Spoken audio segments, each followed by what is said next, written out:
பிதா குமாரன் பரிசுத்தாவியின் நாமத்திற்கு மகிமை உண்டாவதாக. ஆராய்ந்த ஆரம்பத்திற்காக நாம் யாவரும் கண்களை மூடி நாம் ஜெபம் செய்வோம். தேவன் ஆவியாய் இருக்கிறார். அவரை தொழுது கொள்கிறவர்கள் ஆவியோடும் உண்மையோடும் அவரை தொழுது கொள்ள வேண்டும். இது கர்த்தர் ஒன்றுமினால் இதை கழிவுந்து நாம் மகிழ கடவோம். பூமியின் குடிகளே, எல்லாரும் கர்த்தரை கம்பீரமாய் பாடுங்கள். மகிழ்ச்சியுடைய கர்த்தருக்கு ஆராதனை செய்து ஆனந்த சத்தத்தோட அவர் சந்நிதி முன் வாருங்கள். நாம் யாவரும் கண்களை மூடி நாம் ஜெபம் செய்வோம்.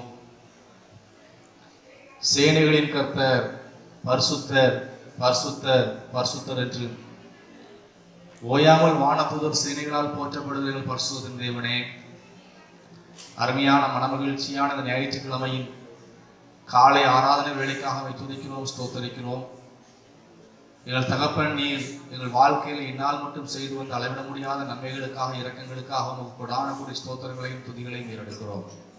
ஆண்டவரே, இந்த ஆசீர்வதிக்கப்பட்ட நேரத்திலே நாங்கள் ஒவ்வொரு குடும்பமாக அந்தந்த இடத்திலே ஒன்று கூடி ஆராதிக்கும்படியாக எங்கள் தேவன் எங்களுக்கு கொடுத்திருக்கிற கிருபையான இரக்கங்களுக்காக தருணங்களுக்காக துதிக்கிறோம், ஸ்தோத்தரிக்கிறோம்.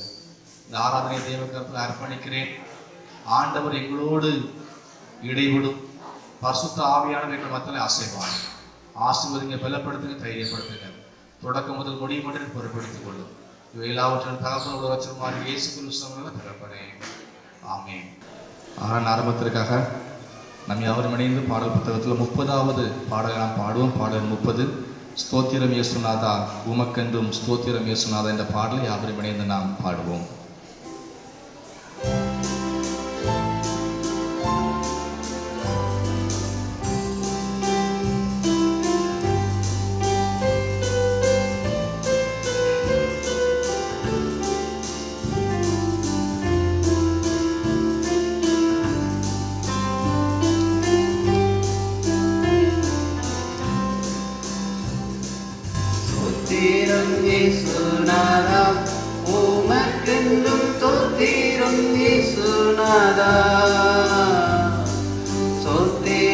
இயேசுநாதா உமக்கென்றும் ஸ்தோத்திரம் இயேசுநாதா, ஸ்தோத்திரம் செய்கிறோம் அடியார் திரு நாமத்தின் ஆதரவில். ஸ்தோத்திரம் செய்கிறோம் அடியார் திரு நாமத்தின் ஆதரவில். இன்றைய தினமதிலும் ஒருமித்து கூடவும் நாமத்தினால், இன்றைய தினமதிலும் ஒருமித்து கூடவும் நாமத்தினால்,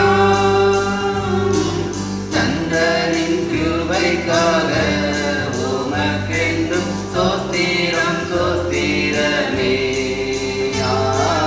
தந்தனின் கிருபைக்காக உமக்கென்றும் ஸ்தோத்திரம் ஸ்தோத்திரமே.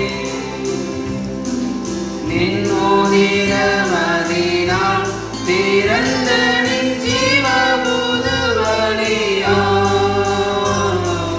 நின்னோதிரமதினால் திறந்த நின் ஜீவபூதவழியாம், நின்னடியார்க்கு பிதாவின் சன்னதி சேரவோமே சன்னதம். நின்னடியார்க்கு பிதாவின் சன்னதி சேரவோமே சன்னதம். இத்தனை மர்மமுள்ள பதவியை கொடுக்கலாம் எங்களுக்கு, இத்தனை மர்மமுள்ள பதவியை கொடுக்கலாம் எங்களுக்கு. எத்தனை மாதயவன் கிருபை, எத்தனை ஆச்சரியம். எத்தனை மாதயவன் கிருபை, எத்தனை ஆச்சரியம். வானதூத சேனைகள் மனோகர கீதங்களால் எப்போதும்,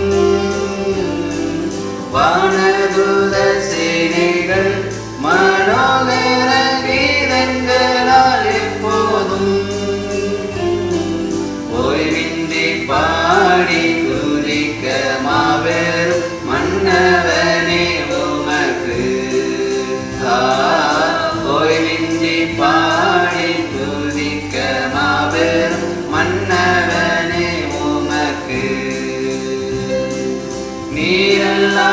எங்களுக்கு பரலோகில் யாருண்டு ஜீவனாதா நீரல்லா எங்களுக்கு பரலோகில் யாருண்டு ஜீவனாதா நீரே அந்தீகத்தில் வேறொரு தேற்றமில்லை பரணி நீரே அந்தீகத்தில் வேறொரு தேற்றமில்லை பரணி தோத்திரம் இயேசுநாதா உமக்கென்றும் தோத்திரம் இயேசுநாதா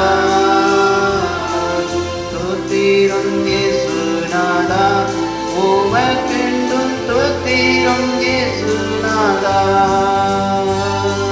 தோத்திரம் செய்கிறோம் அடியாரில் நாமத்தின் ஆதரவில்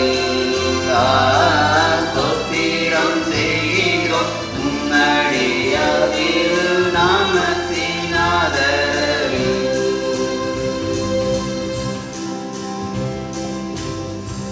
நாளிலும் முறையாக வாசிக்கும்படியாக தெரிந்து கொள்ளப்பட்ட சங்கீதம்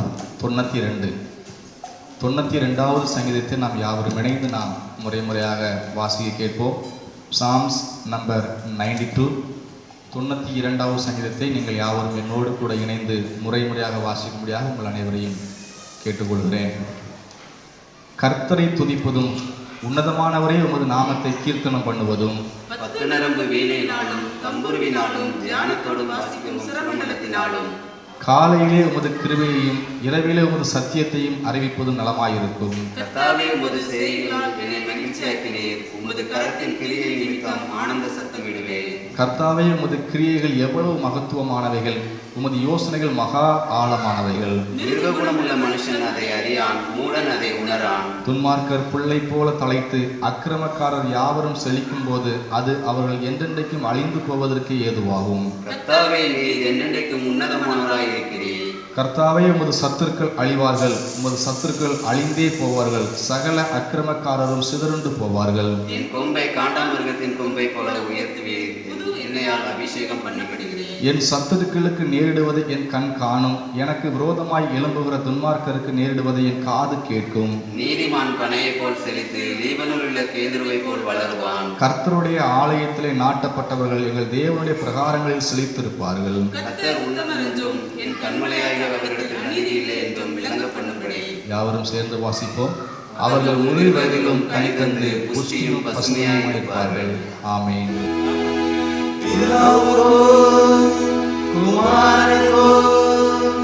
பரிசுத்த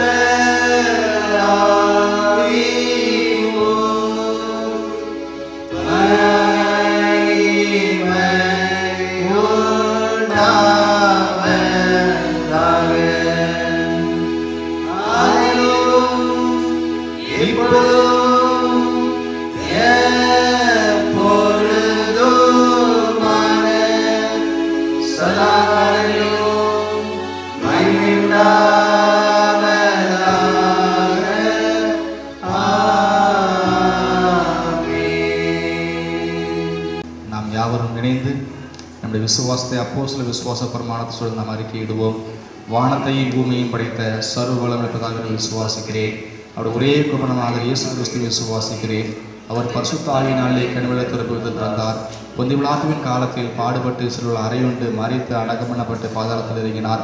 3ஆம் நாள் மருத்துவத்தில் எழுந்திருந்தார். பரமனுக்கு ஏறி சர்வ வல்லமையுள்ள பிதாவை வருவாசலை வைத்திருக்கிறார். அவ்விடத்தில் உள்ளோரையும் மரித்தவரும் நினைந்திருக்க வருவார். பரிசுத்த ஆவியான விசுவாசிக்கிறேன். பொதுவாக பரிசபையும் பசுவாண்ட ஐக்கியமும் பாவ மன்னிப்பும் சரீர உயர்த்தலும் நித்தியனுடைய விசுவாசிக்கிறேன். ஆமீன். நம்ம யாவரும் இணைந்து கர்த்தருடைய ஜெபத்தை யாவரும் சேர்ந்து எடுப்போம். பரமனின் பிதாவே, நாம் சொல்லுவதாக, உடைய ராஜ்யம் வருவதாக, உடைய சித்தம் பரமனில் செய்யப்படுவது போல பூமியிலும் செய்யப்படுவதாக. அதில் ஆகாரத்தை எங்களுக்கு தாரும், எங்கள் உறவுமை குற்றம் மன்னிக்கிறது போல எங்கள் குற்றங்கள் மன்னியும், எங்கள் சோதனை பிரவேசிக்க நாமல் தீமை ரட்சித்துக் கொள்ளும். ராஜ்யம் வல்லமையும் மகிமையும் இன்னடைக்கும் வழிகளே. ஆமென். இவ்வளவு நாம் வேத பகுதியை வாசியை கேட்போம். வாசிக்கும் தெரிந்து கொண்ட முதலாவது வேத பகுதி சகரியா தீர்க்கதரிசியின் புத்தகம் 9ஆம் அதிகாரம் வசனங்கள் 11 வசனத்திலிருந்து 17 வசனம் முடிய. சகரியா 9 வசனங்கள் 11 17 வசனம் வரை நம்ம இருக்கிற திரு ஞானசேகர் அவர்கள் வாசிப்பார்கள். வாசிக்கும்படியாக தெரிந்து கொள்ளப்பட்ட வேத பகுதி சகேரியா 9 11ஆம் வசனம் முதல் 17 வசனம் வரை. உனக்கு நான் செய்வதென்னவென்றால், தண்ணீர் இல்லாத குழியிலே அடைக்கப்பட்டிருக்கிற உன்னுடையவர்களை நான் உன் உடன்படிக்கையின் இரத்தத்தினாலே விடுதலை பண்ணுவேன். நம்பிக்கையினுடைய சிறகுகளே அரணுக்கு திரும்புங்கள். இரட்டிப்பான நன்மையை தருவேன், இன்றைக்கே தருவேன். நான் என்னவென்று யூதாவை நானேற்றி எப்பிரமிலே வில்லை நிரப்பி சீயோனே உன் புத்திரரை கிரேக்க தேசத்து புத்திரருக்கு விரோதமாக எழுப்பி உன்னை பராக்கிரமசாலியின் பட்டயத்துக்கு ஒப்பாக்குவேன். அவர்கள் பட்சத்தில் கர்த்தர் காணப்படுவார். அவருடைய அம்பு மின்னலை போலவும் புறப்படும். கர்த்தராகிய ஆண்டவர் எக்காலம் ஊதி தென் திசை சுழல் காற்றோடு நடந்து வருவார். சேனைகளின் கர்த்தர் அவர்களை காப்பாற்றுவார். அவர்கள் பட்சித்து கவன் கற்களால் கீழ்ப்படுத்தி கொள்ளுவார்கள். அவர்கள் குடித்து களிப்பினால் ஆரவாரிப்பார்கள். பானபாத்திரங்களில் போலவும் பலிபீடத்தின் கோடிகளைப் போலவும் நிரம்பியிருப்பார்கள். அந்த நாளில் அவருடைய தேவனாகிய கர்த்தர் நம்முடைய ஜனமாகிய மந்தையாகிய அவர்களை ரட்சிப்பார். அவர்கள் அவருடைய தேசத்தில் ஏற்றப்பட்ட கொடிகளின் கிரீடத்தில் பதிவிருப்பார்கள். அவருடைய காருண்யம் எத்தனை பெரியது, அவருடைய சௌந்தரியம் எத்தனை பெரியது. தானியம் வாலிபரையும் புது திராட்சரசம் கன்னிகையும் வளர்க்கும் என்பது வாசிக்கும்படியாக தெரிந்து கொள்ளப்பட்ட வேத பகுதி வாசித்தாயிற்று. கர்த்தர் இந்த வசனம் நமக்கு ஆசீர்வாதமாக்கி தருவாராக. வாசிக்கும்படியாக தெரிந்து கொள்ளப்பட்ட 2வது வேத பகுதி பரிசுத்த லூக்கா எழுதின சுவிசேஷம் 8ஆம் அதிகாரம் வசனம் 41 துவங்கி 48 வசனம் முடிய. லூக்கா 8 வசனம் 41 துவங்கி 48 வசனம் முடிய நமக்கு திருமதி எபன் ஞானசேகர் அவர்கள் வாசிப்பார்கள். வாசிக்கும்படியாக தெரிந்து கொள்ளப்பட்ட வேத பகுதி லூக்கா 8ஆம் அதிகாரம் 41 முதல் 48 முடிய. அப்பொழுது ஜெப ஆலய தலைவனாகிய எபிரும் என்னும் பேருள்ள ஒருவன் வந்து இயேசுவின் பாதத்தில் விழுந்து 12 வயதுள்ள தன்னுடைய ஒரே குமாரத்தி மரண அவஸ்தையாய் இருந்தபடியால் தன் வீட்டிற்கு வரும்படி அவரை வேண்டிக் கொண்டான். அவர் போகையில் திரளான ஜனங்கள் அவரை நெருக்கினார்கள். அப்பொழுது 12 வருஷமாய் பெரும்பாடுகளாய் இருந்து தன் ஆஸ்திகளை எல்லாம் வைத்தியர்களுக்கு செலவழித்தும் ஒருவனாலும் சொஸ்தமாக்கப்படாதிருந்த ஒரு ஸ்திரீ அவருக்கு பின்னாக வந்து அவருடைய வஸ்திரத்தின் ஓரத்தை தொட்டால் உடனே அவளுடைய பெரும்பாடு நின்று போயிற்று. அப்பொழுது இயேசு, என்னை தொட்டது யார் என்று கேட்டார். எங்களுக்கு தெரியாதென்று எல்லாரும் சொன்னபோது பேதுருவும் அவனுடனே கூட இருந்தவர்களும், ஐயரே, திரளான ஜனங்கள் உம்மை சூழ்ந்து நெருக்கிக் கொண்டிருக்கிறார்களே, என்னை தொட்டது யார் என்று எப்படி கேட்கிறீர் என்றார்கள். அதற்கு இயேசு, என்னிலிருந்து வல்லமை புறப்பட்டதை அறிந்திருக்கிறேன், ஆதலால் ஒருவர் என்னை தொட்டதுண்டு என்றார். அப்பொழுது அந்த ஸ்திரீ தான் மறைந்திருக்கவில்லை என்று கண்டு நடுங்கி வந்து அவர் முன்பாக விழுந்து தான் அவரை தொட்ட காரணத்தையும் உடனே தான் சுஸ்தமானதையும் எல்லா ஜனங்களுக்கு முன்பாக அவருக்கு அறிவித்தாள். அவர் அவளை பார்த்து, மகளே, திடன்கொள், உன் விசுவாசம் உன்னை இரட்சித்தது, சமாதானத்தோட போ என்றார். வாசிக்கும்படியாக தெரிந்து கொள்ளப்பட்ட வேத பாடம் வாசித்தாயிற்று. கர்த்தருக்கு மகிமை உண்டாதாக. கர்த்தர் இந்த வசனம் நமக்கு ஆசீர்வாதமாக்கி தருவாராக. ஆமென். ஆண்டவரும் உலக ரட்சகருமாய் இயேசு கிறிஸ்துவின் இனிதான நாமத்தில் மகிமை உண்டாவதாக. ஆண்டவராய் இயேசு கிறிஸ்துவின் இனிதான நாமத்தினாலே உங்கள் அனைவரையும் இந்த வீடியோ மூலமாக சந்திப்பதில் மிகுந்த மகிழ்ச்சி அடைகிறேன்.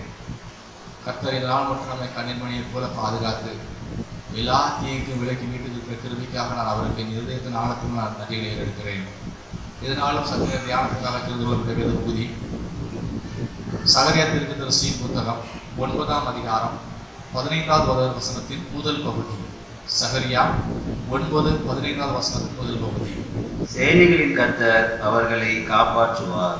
சேனைகளின் கர்த்தர் அவர்களை காப்பாற்றுவார். நாம் அவர் கண்களை மூடி நாம் ஸ்தோத்திரம் செய்வோம். சர்வ வல்லமை உள்ள தேவனே, புதரில் மத்தியில் வாசம் செய்கிறவரை துதிக்கிறோம், சோதரிக்கிறோம். அருமையான இன்றைய ஞாயிற்றுக்கிழமை காலை ஆராதனை வேளையிலே உடைய வார்த்தையை தியானிப்பதற்காக கடன் செல்கிறோம். ஆண்டவர் எங்களோடு பேசும் இடைவெளி இயேசுவின் நாமத்தில் ஜெபிக்கிறோம். ஆமென். சேனைகளின் கர்த்தர் அவர்களை காப்பாற்றுவார். கிறிஸ்துவுக்குள் பிரியமானவர்களே, மே 13ஆம் தேதி, அதாவது 2020ஆம் வருடம் மே 13ஆம் தேதி தினகரன் பேப்பரை நான் வாசித்துக் கொண்டிருக்கிற சமயத்தில் அங்கே 8வது பக்கத்திலே ஒரு செய்தியை நான் பார்த்தேன். இங்கிலாந்து பிரதமர் அவர் கூறும்போது விதமாக கூறுகிறார், இன்னும் கொரோனா வியாதிக்கு தடுப்பூசி கண்டுபிடிக்க கிட்டத்தட்ட 1 வருடம் ஆகும். ஒருவேளை அதை கண்டுபிடிக்காமலேயே போகப்படலாம்.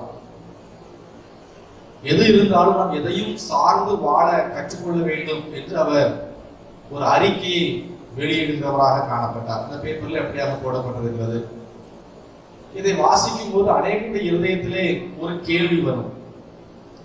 ஏற்கனவே இந்த கொரோனா வியாதியினாலே அநேக பேர் கொத்து கொத்தாக மறித்துக் கொண்டிருக்கிறார்கள். இன்னும் இந்த மருத்துவ உலகம் இந்த வியாதிக்கு தேவையான மருந்தை கண்டுபிடிக்கவில்லை என்றால் யார் இந்த ஜனங்களை காப்பாற்றுவது? யார் இந்த வியாதிக்கு மக்களை காப்பாற்றி விடுதலை ஆக்குவது என்கிற கேள்வி அநேகருடைய மனதிலே காணப்படுகிற ஒன்றாக இருக்கிறது. அருமையான தேவனுடைய பிள்ளைகளே, வேதம் தெளிவாக சொல்லுகிறது, சேனைகளின் கர்த்தர் அவர்களை காப்பாற்றுவார். இந்த மருத்துவ உலகம் ஒருவேளை மனிதனை காப்பாற்றுவதற்கு தவறிவிடலாம். மனித ஞானம் ஒருவேளை மனிதனை காப்பாற்றுவதற்கு தவறிவிடலாம். இந்த உலகத்தில் உள்ள விஞ்ஞானம் மனிதனை காப்பாற்றுவதற்கு தவறிவிடலாம். ஆனால் சேனைகளின் கர்த்தராகிய நம்முடைய ஆண்டவர் ஒருபோதும் நம்மை காப்பாற்றுவதற்கு அவர் தவற மாட்டார். ஏனென்றால் அவர் நம்மை காப்பாற்றுகிறவராக காணப்படுகிறார். அவர் இந்த உலகத்தில் எல்லாவற்றையும் காட்டிலும் மேலான தேவனாக அவர் காணப்படுகிறார். எடுத்துக்காட்டாக நாம் பார்த்தோமானால் லூக்கா சுவிசேஷம் 8ஆம் அதிகாரம் 43வது வசனத்தையும் மார்க் சுவிசேஷம் 5ஆம் அதிகாரம் 26வது வசனத்தை நாம் பார்க்கும்போது, தன் ஆஸ்தியெல்லாம் விற்று வைத்திற்கு செலவு செய்து அந்த வைத்தியர்களால் குணமாக்க முடியாத வியாதியை கொண்ட ஒரு பெண்ணை குறித்து நாம் அங்கே பார்க்கிறோம். ஆஸ்தியெல்லாம் விற்று வைத்திற்கு கொடுத்தால், வைத்திற்கு கொடுத்தும் மருந்துகள் வாங்கி சாப்பிட்டும் அந்த தாயாருக்கு எந்த விதமான சுகமும் கிடைக்கவில்லை. வைத்தியரால் கைவிடப்பட்ட சூழ்நிலையிலே வைத்தியருக்கெல்லாம் பரம வைத்தியராகிய ஆண்டவராய் இயேசு கிறிஸ்து அந்த இடத்துல வருகிறார். அந்த இடத்துல வரும்போது ஆண்டவராய் இயேசு கிறிஸ்துவின் வஸ்திரத்தின் ஓரத்தை விசுவாசத்தோடு தொடுகிறாள். ஆண்டவர் அந்த பெண்ணுக்கு சுகத்தை கொடுக்கிறவராக காணப்படுகிறார். அவள் உயிருக்கு போராடி கொண்டிருந்த நேரத்திலே அந்த உயிரை காப்பாற்றி அந்த தாயாரை தேவன் காப்பாற்றுகிறவராக காணப்படுகிறார். தேவனுடைய பிள்ளைகளே, அவரை விசுவாசிக்கிற அவருடைய பிள்ளைகளை கர்த்தர் காப்பாற்றுகிறவராக இருக்கிறார். ஒருவேளை இந்த வைத்தியர்கள் தாயாரை கைவிடுவது போல இன்றைக்கு உலகம் நம்மை கைவிடலாம், உலக ஞானம் நம்மை கைவிடலாம், உலக மருத்துவம் நம்மை கைவிடலாம். ஆண்டவர் நம்மை பாதுகாக்கிறவராக காணப்படுகிறார். மத்தேயு சுவிசேஷம் 19ஆம் அதிகாரம் 20ஆம் வசனம் சொல்கிறது, வாசியுங்கள். இயேசு அவர்களை பார்த்து, மனுஷனால் இது கூடாதுதான், தேவனாலே எல்லாம் கூடும் என்றார். இது மனுஷனால் கூடாதது. நம்மை காப்பாற்றுவது என்பது மனிதனால் கூடாத ஒரு காரியம். ஆனால் நம்மை காப்பாற்றுவது என்பது தேவனால் கூடும். தேவனால் கூடாத காரியம் இந்த உலகத்திலே ஒன்றுமே இல்லை. ஆண்டவர் நம்மை காப்பாற்றுகிற ஆண்டவராக காணப்படுகிறார். எப்பொழுது நம்மை காப்பாற்றுகிறார் என பார்க்கும்போது சங்கீதங்களின் புத்தகம் 145ஆம் சங்கீதம் 20வது வசனத்தை நாம் வாசித்து பார்க்கும்போது, கர்த்தர் தம்மில் அன்பு கூற யாவரையும் காப்பாற்றி துன்மார்க்கர் யாவரையும் அழிப்பார். அவர் தம்மிடத்திலே அன்பு கூறுகிற யாவரையும் காப்பாற்றுகிறார். தேவனிடத்திலே உண்மையான அன்பு கூறுகிற எல்லாரையும் தேவன் காப்பாற்றுகிறவராக காணப்படுகிறார். உண்மையான அன்பு அரைகுறை அன்பு அல்ல, ஏதோ ஏனத்தான அன்பு அல்ல. அவருடைய முழு இருதயத்தோடும் அன்பு கூறுகிற தேவனுடைய பிள்ளைகளை தேவன் காப்பாற்றுகிறவராக காணப்படுகிறார். அர்த்தம் என்னவென்றால் அவருக்கு உண்மையான அன்பு கூற வேண்டும். அந்த உண்மையான அன்பு கூறுகிறவர்களை தேவன் காப்பாற்றுகிறார். அப்படியானால் அவரை உண்மையாக விசுவாசிக்கிறவர்களை தேவன் காப்பாற்றுகிறார். அவருக்கு கீழ்ப்படுகிறவர்களை தேவன் காப்பாற்றுகிறார். பரிசுத்தமாய் வாழ்கிறவர்களை தேவன் பாதுகாக்கிறார், அதாவது காப்பாற்றுகிறார். அருமையான தேவனுடைய பிள்ளைகளை, இப்படிப்பட்ட சூழ்நிலையிலே அவரை உண்மையாய் நேசிக்கிற பிள்ளைகளை எவ்விதமான காரியங்களிலும் தேவன் காப்பாற்றுகிறார் என்பதை குறித்து 3 காரியங்களை சுருக்கமாக நாம் தியானித்து சொல்வோம். அநேக காரியங்களிலிருந்து கர்த்தர் நம்மை காப்பாற்றுகிறார். அவர் எல்லா சூழ்நிலையும் தேவன் நம்மை காப்பாற்றுவார்.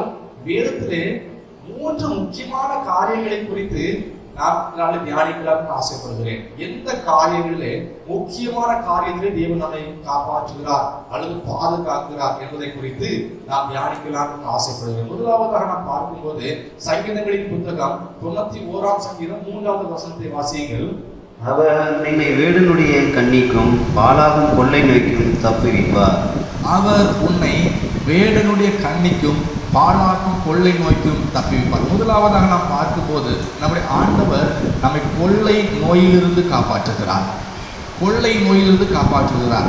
கொள்ளாத உயிரை மாறிக்கொண்டு போகிற கொள்ளையடித்து உயிரை வாங்கி கொண்டு போகிற கொள்ளை வியாதிகளுக்கு தேவன் நம்மை காப்பாற்றுகிறவராக காணப்படுகிறார். அருமையான தேவனுடைய ஜனமே, நம்முடைய சரீரத்தை பாழாக்குகிற கொள்ளை நோய்கள், நம்முடைய வாழ்க்கையை பாழாக்குகிற கொள்ளை நோய்கள், நம்முடைய சமுதாயத்தை பாழாக்குகிற கொள்ளை நோய்களிலிருந்து தேவன் நம்மை பாதுகாக்கிறவராக காணப்படுகிறார். சங்கீதங்களின் புத்தகம் 91ஆம் சங்கீதம் 5வது வசனத்தை 6வது வசனத்தை வாசித்து பார்க்கும்போது, இரவிலே உண்டாகும் பயங்கரத்திற்கும் பகலில் பறக்கும் அம்புக்கும் இருளில் நடமாடும் கொள்ளை நோய்க்கும் மதியானத்தில் பாலாகும் சங்காரத்திற்கும் பயப்படாதிருப்பார். இரவில் உண்டாகும் பயங்கரத்திற்கும் பகலில் பறக்கும் அம்புக்கும் இருளில் நடமாடும் கொள்ளை நோய்க்கும் மத்தியானத்தில் பாலாக்கும் சங்காரத்திற்கும் பயப்படாதிருப்பாய்.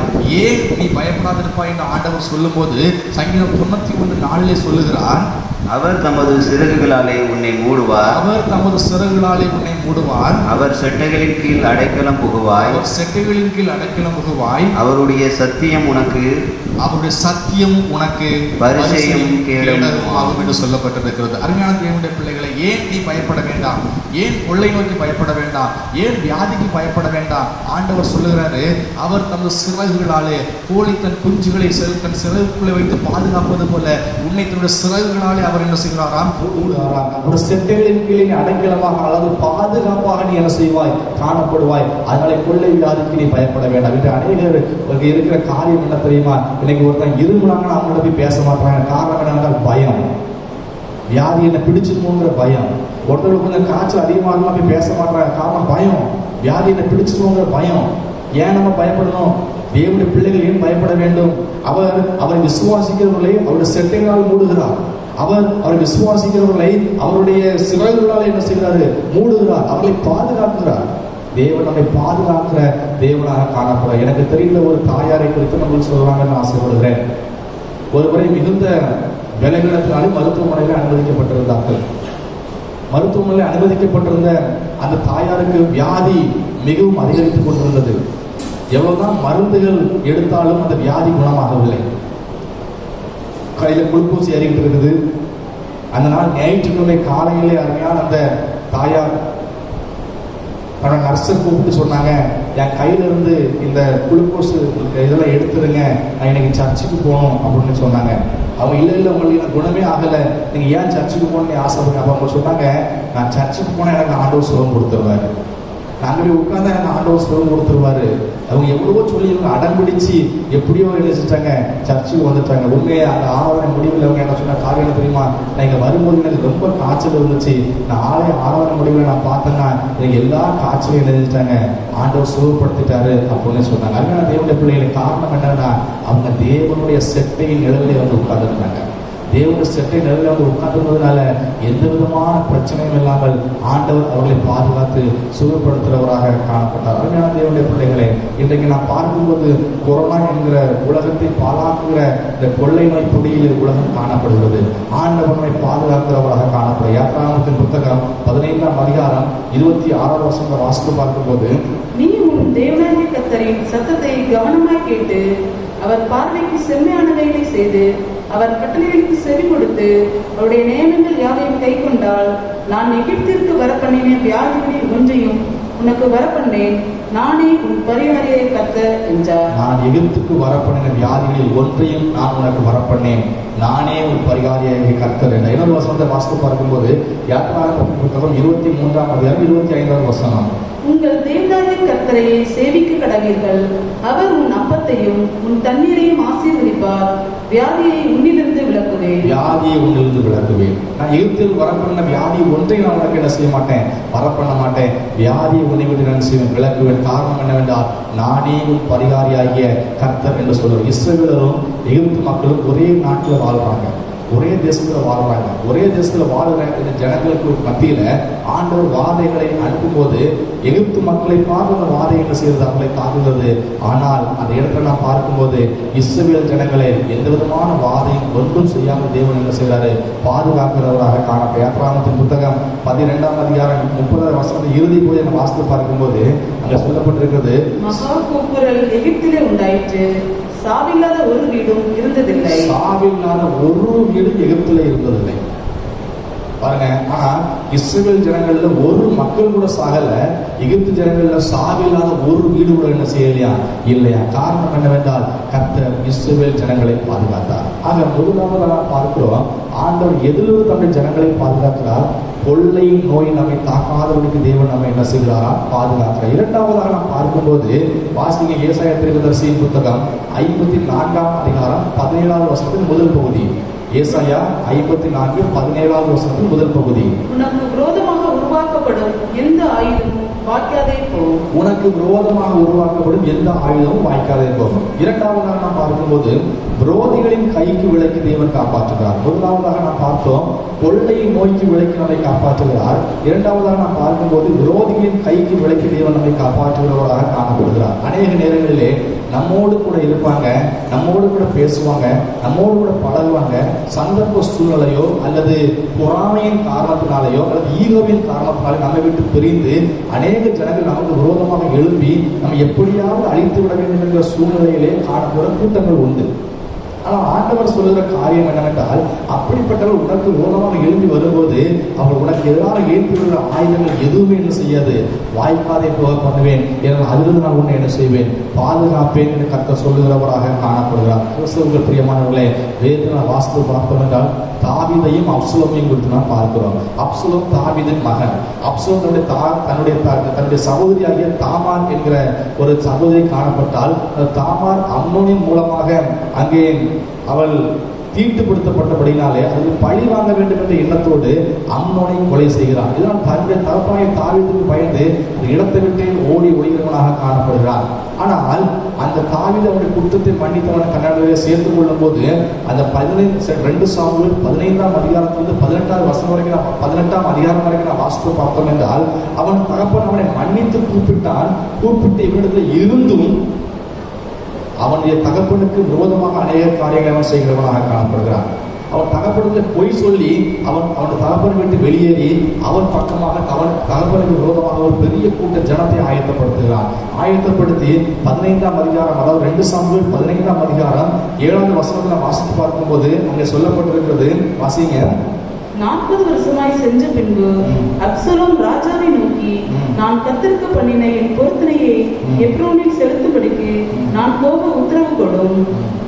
அதற்கு நான் பார்க்கும்போது ஒரு பொய், என்ன பொய்னா, நான் கர்த்தருக்கு பண்ணின பொருத்தனை நிறைவேற்றும்படி நான் போகணும், எனக்கு உத்தரவு கொடும். அவனும் அதை நம்புகிறான், தன்னுடைய மகனை அனுப்புகிறான். அனுப்பி அவனும் போகிறான். போய் தாவீதுக்கு விரோதமாக ஒரு பெரிய கூட்டத்தை எழுப்பி தாவீதுக்கு விரோதமாக வரும். ஆனால் கர்த்தரோ தாவீதை என்ன செய்கிறாரு, பாதுகாக்கிறவராக காணப்படுகிறார். அடுத்த இன்னொரு சமூகத்தில் வாசித்து பார்க்கும்போது எஸ்தர் புத்தகம் 7ஆம் அதிகாரம் 10ஆவது வசனத்தை வாசிங்க. அப்படியே ஆமான் மொர்தெகாய்க்கு ஆயத்தம் பண்ணின தூக்கு மரத்தில் ஆமானையை தூக்கி போட்டார்கள். பார்க்கும்போது மொர்தெகாய் என்ற ஒரு மனிதனை குறித்து நான் பார்க்கிறோம். மொர்தெகாய் அவன் தேவனுக்கு பயந்த ஒரு மனிதன், தேவனை நேசிக்கிற ஒரு மனிதன். ஆனால் இந்த மொர்தெகாயை பிடிக்காத ஒரு மனிதனுக்கு காணப்பட்டான் ஆமான். ஏன் பிடிக்கவில்லை என்றால், ஆமான் வரும்போது மொர்தெகாய் அவனுக்கு என்ன செய்யலையா, வணக்கம் செலுத்தவில்லையா.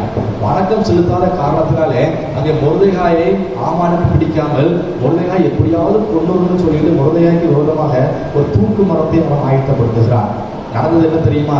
ஆண்டவர் மொர்தெகாயோடு கூட இருந்தாரு. கடைசியில் பார்த்தோம்னா ஆமான் மொர்தெகாய்க்கு செஞ்ச தூக்கு மரத்துல ஆமானே என்ன செஞ்சாங்க?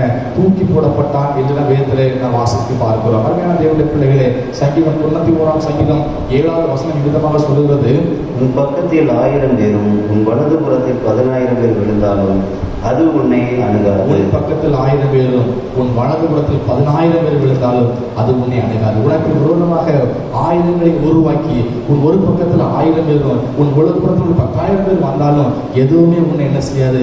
அணுகாது. ஏனென்றால் மனிதனுடைய சதி ஆலோசனையிலிருந்து, மனிதனுடைய தீய எண்ணங்களிலிருந்து உங்களை காப்பாற்றுவதற்கு ஆண்டவர் இருக்கிறார். அல்லேலூயா. தேவனுடைய பிள்ளைகளே, இந்த 2 காரியங்களை நாம் பார்த்தோம். முதலாவதாக நாம் பார்த்தோம், கொள்ளை நோய்க்கு ஆண்டவர் நம்மை காப்பாற்றுகிறார். இரண்டாவதாக நாம் பார்த்தோம், நமக்கு விரோதமாக உருவாக்குகிற விரோதிகளுக்கு கைக்கு நம்ம என்ன செய்கிறாரா? தேவன் பாதுகாக்கிறாரா. மூன்றாவதாக நாம் பார்க்கும்போது வாசிங்க யோபுவின் புத்தகம் 10ஆம் அதிகாரம் 12வது வசனம். எனக்கு ஜீவனை தந்ததும் அல்லாமல் தயவையும் எனக்கு பாராட்டினீர். உம்முடைய பராமரிப்பு என் ஆவியை காப்பாற்றினது. எனக்கு ஜீவனை தந்ததும் அல்லாமல் தயவையும் எனக்கு பாராட்டினீர். உம்முடைய பராமரிப்பு என் ஆவியை காப்பாற்றினது. மூன்றாவதாக நாம் பார்க்கும்போது பிசாசின் தந்திரங்களுக்கு நம்மை விலக்கி பாதுகாக்கிறார். பிசாசின் தந்திரங்களுக்கு நம்மை விலக்கி காப்பாற்றுகிறார். முதலாவதாக நாம் பார்த்தோம், கொள்ளை நோக்கி நம்மை காப்பாற்றுகிறார். இரண்டாவதாக நாம் பார்த்தோம், மனுஷன் நமக்கு விரோதமாக எழும்பி நமக்கு விரோதமாக உருவாக்குகிற ஆயுதங்களுக்கு தேவன் நம்ம என்ன செய்கிறாரா? காப்பாற்றுகிறாரா. மூன்றாவதாக பிசாசு தந்திரங்களுக்கு நம்ம என்ன செய்கிறாரா? காப்பாற்றுகிறாரா. இங்கே நாம் பார்க்கும்போது இந்த வார்த்தையை யோபு சொல்லுகிறார். யோபு தன் ஆஸ்தி, சுகம், பலன் எல்லாவற்றையும் இழந்து இந்த நிலைமைக்கு வர்றது காரணமாக இருந்தவன் யாருன்னா பிசாசு தான். வேதம் சொல்கிறது, யோபு சுவிசேஷம் 10ஆம் அதிகாரம் 10வது வசனத்தை விதமாக சொல்கிறது,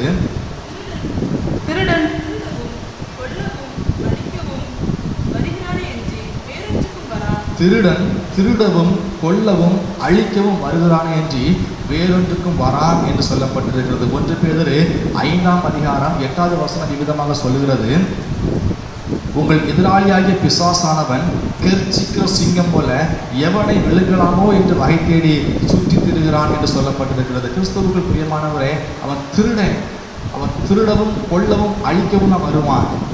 நம்மளை அழிப்பதற்காக வகை தேடி ஒரு கெர்ச்சிக்கிற சிங்கத்தை போல என்ன செய்கிறானாம்? சுற்றி திரிகிறவனாக காணப்படுகிறானாம். நம்ம எப்படியாவது ஆண்டவரிடத்திலிருந்து பிரித்து விட வேண்டும். நம்ம ஆண்டவரிடத்திலிருந்து எப்படியாவது பிரிச்சுக்கிட்டு பரலோக ராஜ்யத்திலிருந்து நம்மை பிரித்து நரகத்துக்கு நேராக கொண்டு போக வேண்டும். நம்முடைய ஆத்மாவை எப்படியாவது அழிவுக்கு நேராக கொண்டு போக வேண்டும் என்பதுதான் அவனுடைய வேலை. நம்ம ஆண்டவரோடு கூட இருக்கும்போது அவருடைய சமூகத்திலிருந்து நம்மை திருடி எடுத்து நம்மை நரகத்துக்கு நேராக கொண்டு போக வேண்டும் என்று அவன் பல தந்திரங்களை அவன் செயல்படுத்துகிறவனாக காணப்படுகிறான். நம்முடைய வாழ்க்கையிலே அவன் நுழைந்து நம்மை கெடுக்க வேண்டும் என்பதற்காக ஏதாவது வாய்ப்பு இருக்குமா என்று அவன் தேடிக்கொண்டிருக்கிறவனாக காணப்படுகிறான்.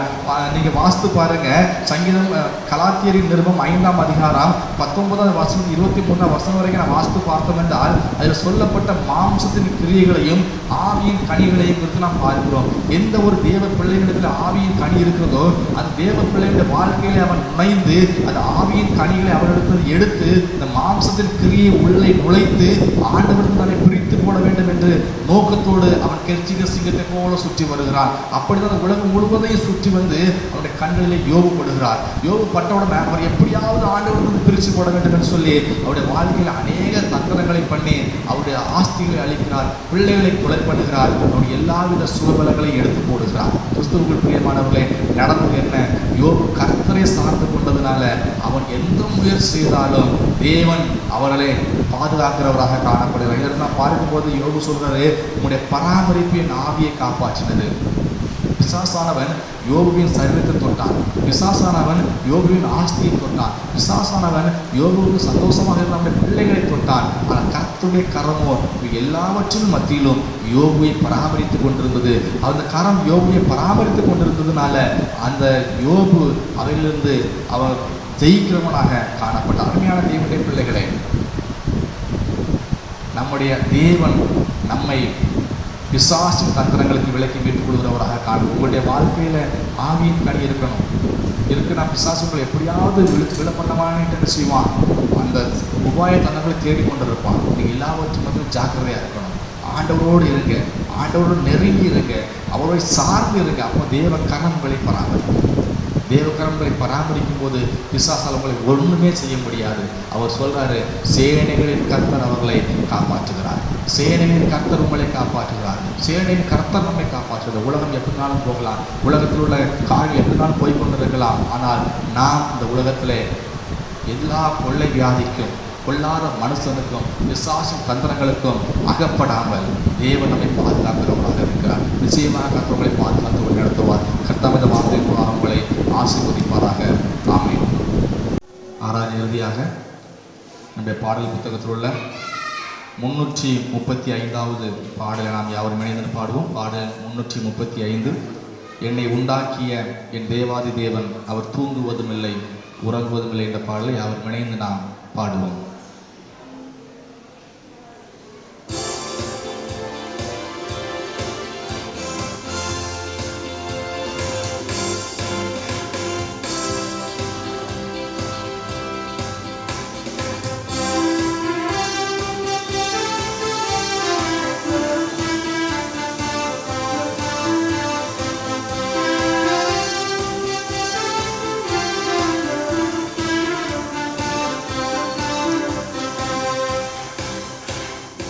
உண்டாக்கிய என் தேவாதி தேவன் அவர் தூங்குவதும் இல்லை உறங்குவதும் இல்லை. என்னை உண்டாக்கிய என் தேவாதி தேவன் அவர் தூங்குவதும் இல்லை உறங்குவதும் இல்லை.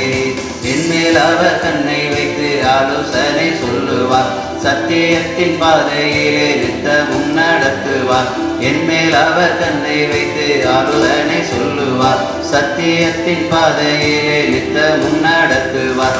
பரிசுத்த ஆவியால் உள்ளத்தை நிரப்புவார், பரிசுத்த ஆவியால் உள்ளத்தை நிரப்புவார். பரிசுத்தர் பரிசுத்தர் அவர் பெயரில் என்னை உண்டாக்கிய என் தேவாதி தேவன் அவர் தூங்குவதும் இல்லை உறங்குவதும் இல்லை. என்னை உண்டாக்கிய என் தேவாதி தேவன் அவர் தூங்குவதும் இல்லை உறங்குவதும் இல்லை. பலவீன நாட்களிலே பலன் தந்து தாங்குவார், பலவித சோதனையில் ஜெயம் நமக்களிப்பார். பலவீன நாட்களிலே பலன் தந்து தாங்குவார், பலவித சோதனையில் ஜெயம் நமக்களிப்பார். ஆபத்து காலத்தில் அரணான கோட்டையும், ஆபத்து காலத்தில் அரணான கோட்டையும், கிடகமும் துருகமும் பலனவரே. என்னை உண்டாக்கிய என் தேவாதி தேவன் அவர் தூங்குவதும் இல்லை உறங்குவதும் இல்லை. உண்டாக்கிய என் தேவாதி தேவன் அவர் தூங்குவதும் இல்லை உறங்குவதும் இல்லை. ஆவியான தேவனுக்கு ரூபம் ஒன்றும் இல்லையே ரூபம் ஒன்றும் இல்லையாக ரூபம் ஒன்றும் இல்லை. ஆவியான தேவனுக்கு ரூபம் ஒன்றும் இல்லையே ரூபம் ஒன்றும் இல்லையாக ரூபம் ஒன்றும் இல்லை. வாஞ்சையுள்ள ஆத்துமாவின் இருதயம் தண்ணீரே, வாஞ்சையுள்ள ஆத்துமாவின் இருதயம் தண்ணீரே. வார்த்தையாலே பேசுகின்ற ஆண்டவர் இவர், என்னை உண்டாக்கிய என் தேவாதி தேவன் அவர் தூங்குவதும் இல்லை உறங்குவதும் இல்லை. என்னை உண்டாக்கிய என் தேவாதி தேவன் அவர் தூங்குவதும் இல்லை உறங்குவதும் இல்லை. ஆரநிதியாக நாம் கண்களை மூடி நாம் ஜெபம் செய்வோம். மகா பரிசுத்தமும் மிகுந்த இரக்கமும் கிருபையுள்ள ஆண்டவரே, நாங்கள் கேட்ட வார்த்தைகளுக்காக உமக்கு கொடான கொடி ஸ்தோத்திரம். நீர் எங்களை காப்பாற்றுகிற தேவன், கொள்ளை நோயிலிருந்து காப்பாற்றுகிறீர். எங்களுக்கு விரோதமாக மனிதர்கள் செய்கிற சதி ஆலோசனையிலிருந்து காப்பாற்றுகிறீர். சத்ருவாய சாத்தான் எங்களுக்கு விரோதமாக எடுக்கிற ஒவ்வொரு அவனுடைய தீய எண்ணங்களிலிருந்து எங்களை பாதுகாக்கிறீர். அதற்காக உமக்கு நன்றி. இதோ நீங்களை காப்பாற்றுகிற தேவன். இந்த உலகத்திலே அனைத்து மக்களும் பயந்து நடுங்குகிற அந்த வியாதிக்கு எங்களை விலைக்கு மீட்டு எங்களை பாதுகாக்கிறதற்காக உமக்கு நன்றி. குடும்பங்களில் உள்ள பெரியவர்களை ஆசீர்வதியும், சிறியவர்களை ஆசீர்வதியும், வாலிப பிள்ளைகளை ஆசீர்வதியும். ஒவ்வொருவருக்கும் தேவையான நோய் எதிர்ப்பு சக்தியை கட்டளையிடும். இந்த பொல்லாத வைரஸ் பொல்லாத பலவீனங்கள், நாச மோசங்கள் ஒருவரையும் தாக்காதபடிக்கு எங்கள் தேவன் இரத்த கோட்டையால் மூடி பாதுகாத்துக் கொள்ள வேண்டுமாறு சமூகத்திலே மன்றாடுகிறோம். ஆண்டவரே, இந்த ஆராதனையிலே இணைந்து உம்மை ஆராதித்துக் கொண்டிருக்கிற ஒவ்வொரு பிள்ளைகளையும் எங்கள் தேவன் நீர் அளவிட முடியாத ஆசீர்வாதத்தால் நிரப்பும். ஆண்டவரே, தகப்பனுடைய எல்லாவித இந்த பிள்ளைகளுடைய எல்லா தேவைகளையும் எங்கள் தேவன் சந்தியும். இந்த பிள்ளைகளுடைய வீட்டில் இருக்கிற எல்லா குறைவுகளையும் மாற்றும். நிறைவான ஆசீர்வாதத்தை கட்டளையிடும். இருதயத்திலே சமாதானத்தை கட்டளையிடும். சந்தோஷத்தை கட்டளையிடும். குடும்பத்தில் சமாதானம் இல்லாமல் இருக்கிற ஒவ்வொரு பிள்ளைகளுடைய வீட்டிலே சமாதானத்தை தேவன் சமாதானத்தை கட்டளையிட வேண்டுமாறு செபிக்கிறோம். குடியின் பழக்கத்திலே காணப்படுகிற பிள்ளைகளுக்கு எங்கள் தேவன் ஒரு விடுதலை கட்டளையிட வேண்டுமாறு செபிக்கிறோம். தேவையான அனைத்து விதமான ஆசீர்வாதங்களை கட்டளையிடும். நீரை பொறுப்பெடுத்துக் கொள்ள வழிநடத்தும். வருகிற ஒவ்வொரு நாட்களும் தேவ பாதுகாப்பு நிறைத்து வழிநடத்துவதாக. எல்லாவற்றையும் எங்கள் தகப்பனும் உள்ள ரட்சகருமாகிய இயேசு கிறிஸ்துவின் நல்ல தகப்பனே, ஆமென். ஆசீர்வாதத்தை பெற்றுக்கொள்ளும் நடத்துகிறார் இயேசு கிறிஸ்துவின் கிருபை, பிதாவை தேவனுடைய அன்பும் பரிசுத்தாவின் ஐக்கியமும் நம்மளுடைய முடிசுதாக இருப்பதாக. ஆமென்.